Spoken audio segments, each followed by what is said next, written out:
আজকে যে 4 প্রমোশনের বোর্ড বসছিল, স্যাররা এই প্রমোশনের বোর্ড প্রত্যাহার করেছেন, এই বোর্ড আর বসবে না। হচ্ছে কুশল বরদ, রন্টুরা সহ চিহ্নিত যারা অভিযুক্ত ফেসিবাদের দূষণ ছিল, তারা এখন থেকে ক্যাম্পাসে অবাঞ্ছিত, তারা ক্যাম্পাসে আসবে না।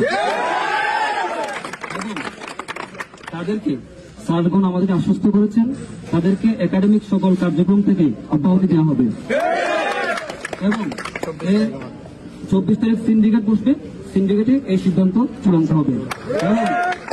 এবং স্যাররা, আমরা স্যার থেকে দাবি দিয়েছিলাম 36 জুলাইয়ের মধ্যে এই ক্যাম্পাসে ফেসিবাদের দূষণ শিক্ষক, কর্মকর্তা, কর্মচারী, ছাত্র যারা বিভিন্ন সন্ত্রাসী কার্যকলাপে জড়িত ছিলেন তাদের বিচার করা।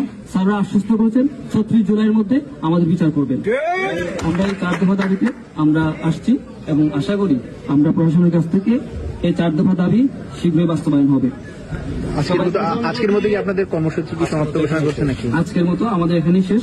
আপনারা তো আজকে কর্মসূচি শেষ করতেছে, যদি প্রশাসন 36 জুলাইয়ের মধ্যে তাদের যে অঙ্গীকার সেটা যদি বাস্তবায়ন না করে, পরবর্তীতে আপনারা কোনো পদক্ষেপ দিবেন কি?